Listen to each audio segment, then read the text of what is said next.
Sige lang, maupo ka bakla. Huwag mo sabihin ito na ang huling pagsusulit namin para sa exam, tanda. Naku, syempre hindi. Pero konektado ito ron. Alamin ko lang naman kung gaano kakupal ang mga aplikante ngayon. Iko-content ko kasi ito sa channel ko. Vlogger yarn?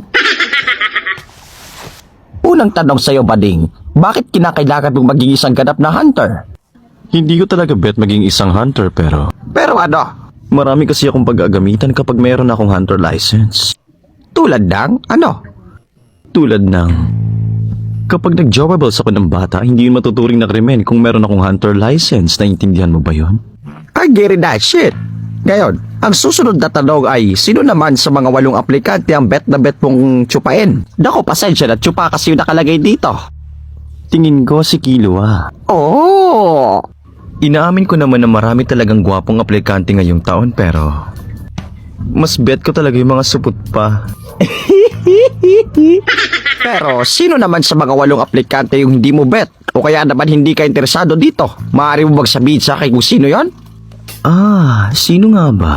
Siguro masasabi ko si Gon. Kasi bata pa siya masyado at wala pang kamuwang-muwang sa mundo. Though may itsura si Gon, talaga namang cute na cute siya para sa akin pero masyado pa siyang immature. Okay, gets ko. Pero kung ikaw ang tatanungin ko, Chairman, nagjojowa ka ba ng bading? O hindi? Nako, pasensya na. Tomboy kasi yung trip na trip ko.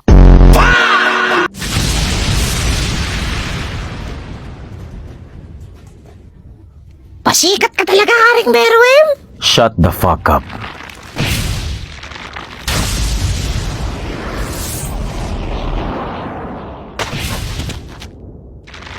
Ganito pala ang mundo ng mga tao. Malawak, tahimik at payapa. Pero putang ina mo'y tain ng pusa. Ang paru-paro. Ang aking mga pakpak ay sumisimbolo sa liwanag ng baghari. Iba-iba ang kulay, iisa ang layunin. Ang makahawak ng utin. Mauuna na ako sa inyo. Pagkasilang alam mo na dama mo na kagad ng kaba. Ang kanyang natatanging kabaklaan. Masubukan ng lumipad kung marunong talaga ako.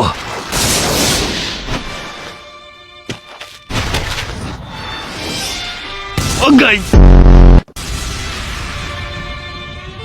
Hindi ko pa pala napapraktis, yawa.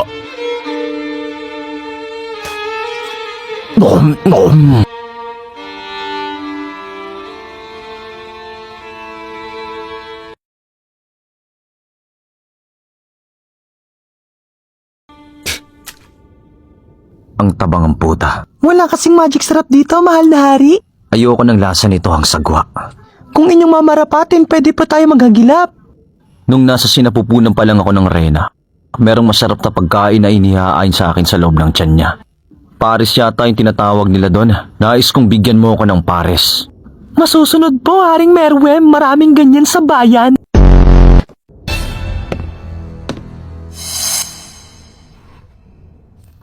Tingnan nyo, nag-drawing ako ng tite. Umalis ka nga dito! Kung hindi ka rin naman pala boboto, mabuti nang lumayas ka na! Wala kaming oras sa'yo, bading! Ang harsh mo naman. Base sa na-feel ko, mukhang 6 inches ang sukat ng uti ng tiger na ito. Pwede na rin. Ano ba pakay mo kung hindi ka rin naman pala boboto? 5 inches naman ng bonjing na ito. Grabe, Gina G kagad. Pinakita ko lang naman yung drawing kong tite. Makatambay na nga lang si Gedli.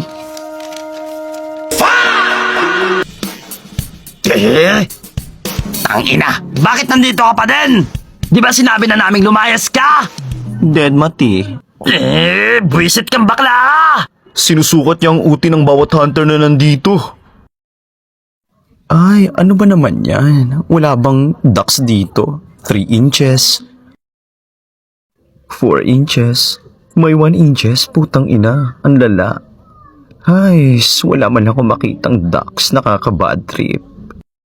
Sayang lang ang pagpunta ko. Sa nakikita ko, yung mga zodiac lang yung mga ducks. May 9 inches. Kanino yun? Teka, parang pamilyar.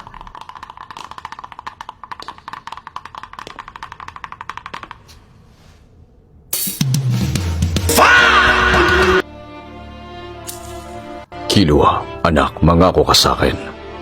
Huwag kang bibembang ng hindi mo syota. Ang ganda naman ng tanawin dito, ma. Ang daming puno, pero bakit kaya nila sinasabing mas marami pang bakla kaysa sa puno?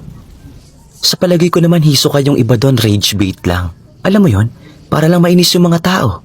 Sinasadya nilang sabihin ang bagay na yon. Totoo ba, te? Yung pala hindi pala sila galit sa bading, kumbaga nantitrip lang sila? Siguro, pero parang gano'n na nga. Wala naman akong problema sa pagiging bading mo, Hisoka. Ang ayaw ko lang, ang hilig mo sa mga bata. At saka hindi naman lahat ng bading ay masasama. Nahati nga ito sa dalawang bahagi, ang bading at guding. Siguro naman alam mo na ang bagay na yon, ano? At saka isang tabi muna yung kabaklaan mo, gago. Marahil hindi mo na alam ang mga bagay-bagay na nangyayari sa mundo. Alam mo ba, patay na si Chairman Netero. Hindi ka na updated kakahabol mo sa burat ni Cloro. Siguro kung nandun ka sa Chimera Ant Arc, baka malaki yung naging ambag mo. Hindi naman ako against sa mga bakla, pero kasi hindi kita kayang patulan, Hisoka. Si Killua, pwede ko ba siyang tsupisin? Mukhang wala kang naiintindihan sa mga sinasabi ko. Kaya mong tapusin kita dito ngayon. Dito mismo sa kinatatayuan mo. Hindi ko mapapalampas ang kabaklaan mo, hayop ka. Ay, Kemi lang, te, ano ba?